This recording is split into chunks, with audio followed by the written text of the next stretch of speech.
Hi everyone, welcome to Teaching Learning with Shweta. I'm Dr. Shweta and today I'm going to talk about type 1 error and type 2 errors in hypothesis testing. It's an important topic in research methodology as well as statistics.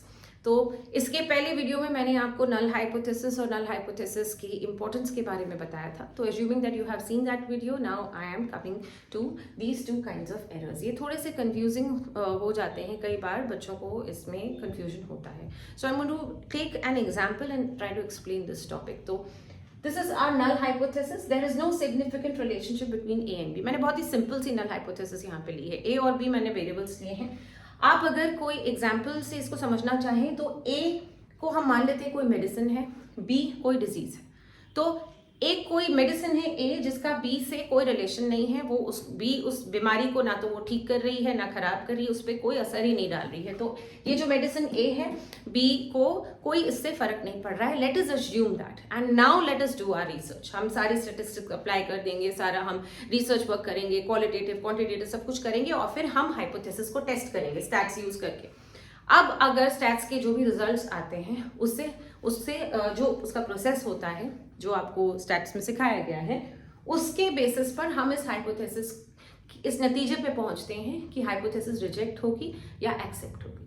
Reject होने का मतलब है कुछ ऐसी value अगर आती है कि ये हाइपोथेसिस रिजेक्ट हो रही है, इसका मतलब ये जो हमने लिखा है there is no relationship between A and B, जो दवाई है और जो डिजीज है उसके बीच में कोई रिलेशनशिप नहीं है, हमने जो कहा था ये बात गलत है. मतलब रिलेशनशिप है, मतलब इसका ये हुआ कि हमने जो रिसर्च की उसमें हमने गलत तरीके से रिसर्च की, जिसकी वजह से ये हाइपोथेसिस कुछ ऐसी वैल्यू आई स्टैट्स में कि हाइपोथेसिस रिजेक्ट हो गई. और हाइपोथेसिस को रिजेक्ट नहीं होना था. हाइपोथेसिस रिजेक्ट हो गई का मतलब ए और बी में रिलेशनशिप आ रहा है, मतलब ये हाइपोथेसिस गलत प्रूव हो गई. मतलब ए और बी में रिलेशनशिप है, दवाई जो है वो डिजीज को ठीक कर रही है.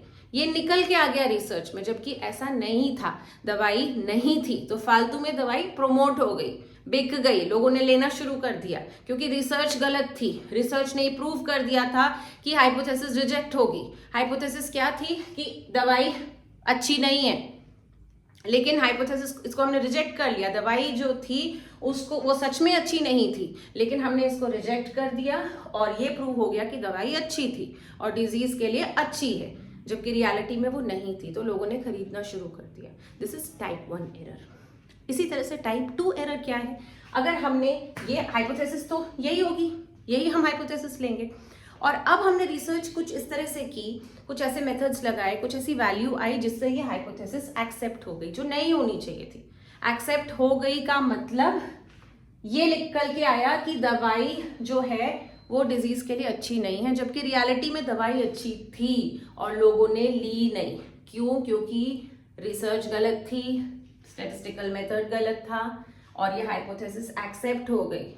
ये मिस्टेक हो गई हमसे, और मिस्टेक इसलिए हुई क्योंकि रिसर्च गलत तरीके से हुई और ये वैल्यू इस तरह की आई कि ये हाइपोथेसिस एक्सेप्ट हो गई, जबकि इसको एक्सेप्ट नहीं होना था. एक्सेप्ट हो गई का मतलब जो दवाई है ये निकल के आया कि डिजीज को ठीक नहीं कर रही है, जबकि वो डिजीज को ठीक कर रही थी और लोगों ने उस दवाई को नहीं खरीदा.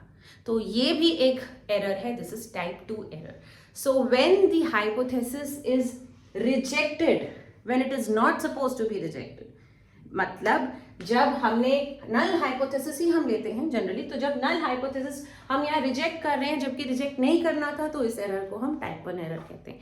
और जब हम उसको एक्सेप्ट कर लेते हैं, जब हम उसको एक्सेप्ट नहीं करना होता है, तब उसे हम कहते हैं टाइप 2 एरर. तो जब हम गलत चीज को प्रमोट कर बैठते हैं, दैट इज टाइप 1 एरर. कि यहाँ पे क्या हो रहा था, पहले हम ये कह रहे हैं कि दवाई अच्छी नहीं है लेकिन दवाई अच्छी थी, और सेकेंड केस में हम ये कह रहे हैं कि ये एक्सेप्ट कर लो दवाई, फर्स्ट केस में हम ये रिजेक्ट कर रहे थे कि हम इस चीज को रिजेक्ट कर रहे थे कि हाँ दवाई अच्छी है, तो ये फालतू में प्रमोट हो गई, तो ये टाइप 1 एरर था. और सेकेंड केस में हमने इसको एक्सेप्ट कर लिया कि दवाई जो है वो अच्छी नहीं है और लोगों ने दवाई को खरीदा ही नहीं. तो क्या हुआ, we did not promote the right thing. The medicine was good but we accepted the hypothesis. So that kind of error is type 2 error.